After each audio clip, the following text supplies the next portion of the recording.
segunda parte do curso pós-graduado do SLD 2025 e definitivamente foi nessa segunda parte que teve a minha aula preferida.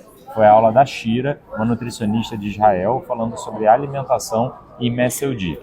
E o que ela trouxe de interessante? Ela voltou com aquele conceito de alimentação baseada na família, quando a gente está falando de qualquer correção dietética para criança e adolescente.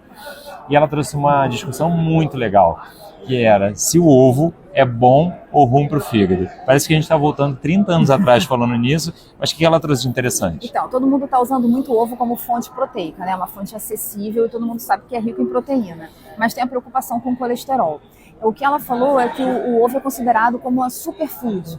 Ele é rico em ácido graxo poliinsaturado e ele é rico em colina. Ela mostrou um estudo que a colina é protetora para Interessante, né? Então, assim, no momento, o ovo está absorvido, né, tomando conta do colesterol. Um outro dado que ela trouxe, que eu achei super prático, que eu vou levar para minha vida, é o seguinte: como a gente calcula a meta proteica em pessoas com super obesos. A gente sabe que as metas proteicas são calculadas por quilo de peso.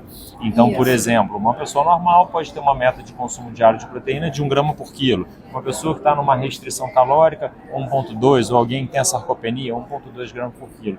Mas será que isso vale para uma pessoa que tem... 170 quilos, por exemplo? Exatamente. E aí, como é que foi a dica que ela deu? Calcule o peso para aquela pessoa, para a altura daquela pessoa, que seria o peso que ele teria um IMC de 25. A partir daí, você pega o peso dele, diminui desse peso e pega 1/3 desse peso e soma o peso dele. Vamos facilitar aqui. É uma pessoa que tenha 170 quilos. Mas devia ter 70. Devia ter 70 para ter um IMC de 25. Sobraram 100. 1/3 de 100 soma nos 70. Então, 30 vai somar aos 70, vai virar 100 e a gente faz o cálculo proteico a partir daí. 100 gramas de proteína por dia ou 120 gramas de proteína por dia, o que já é bastante coisa. Exatamente. Uma outra pauta aqui desse bloco foi o consumo de álcool e definições que eu achei bem interessante sobre consumo de álcool. Fala as definições baseadas na quantidade. Binge drinking para mulher são 4 doses de uma vez só e para homem 5 doses de uma vez só. Que sejam repetidas pelo menos uma vez por mês. Uma vez por mês. O heavy use, que é fazer 5 binges em 30 dias. É muita coisa. E o high intensity drinking. São 10 ou mais drinks uma vez nos últimos 15 dias. Isso. Então, high intensity, ele pode acontecer junto do binging ou não. High intensity é mais intenso do que o binging. E uma outra coisa que não tem a ver com essa definição que a Flávia falou, é a definição de desordem pelo uso de álcool, que significa quando o consumo de álcool ele vem acompanhado da incapacidade de se controlar no consumo de álcool, de disfunção social ou aquela pessoa que o consumo de álcool bota ela sob risco de vida e quando vem associado à dependência psicológica, isso é, o paciente começa a desenvolver tolerância ao consumo e também síndrome de abstinência. Então, essa desordem já tem até CID, mas ela não depende da classificação por quantidade. E uma coisa que falaram muito também foi do consumo ao longo da vida, como o comportamento da população americana está mudando em relação ao álcool.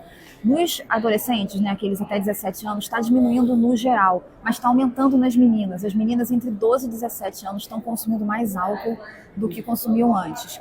E depois na idade adulta, até os 70 anos, as mulheres estão aumentando muito o consumo. Os homens ainda consomem mais álcool do que as mulheres, mas a curva de crescimento de consumo das mulheres está muito maior do que a dos homens. Em compensação, o consumo de cerveja está diminuindo e está aumentando o consumo de vinho e de destilados, principalmente aqueles associados a açúcar, uns destilados frutados, adocicados. A gente acha que as mulheres estão bebendo mais, então estão consumindo mais vinho e esses adocicados, e os homens estão bebendo menos cerveja. Opinião nossa. Não sei se isso no Brasil vai se reproduzir. Eu acho que as mulheres estão consumindo mais álcool no Brasil, eu já vi estudo disso, mas eu não sei se a cerveja está diminuindo no Brasil ou não. A gente vai ter que procurar e leva como pauta para um dos artigos que a gente vai discutir. Isso. Fechamento do dia foi com uma aula do Arun Sanyal, e ele trouxe um assunto que a gente fala muito aí no Brasil, que é a presença de doença hepática gordurosa, determinando um aumento do risco de desenvolvimento de diabetes naquelas pessoas que não têm diabetes. Isso a gente já fala bastante,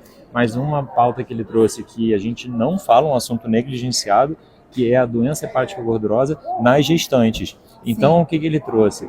Que mulheres grávidas com doença hepática gordurosa diabéticas também. E com diabetes têm piores desfechos fetais e maternos. E uma coisa que eu nunca tinha ouvido ninguém falar é esteatose neonatal. As crianças nascem com gordura no fígado e isso está diretamente associado à condição do fígado e à condição metabólica da mãe, gestante. Esteatose e diabetes. Então encerramos o primeiro dia, hora da gente pegar o nosso café. O café está absolvido. Café faz pode. bem para o fígado.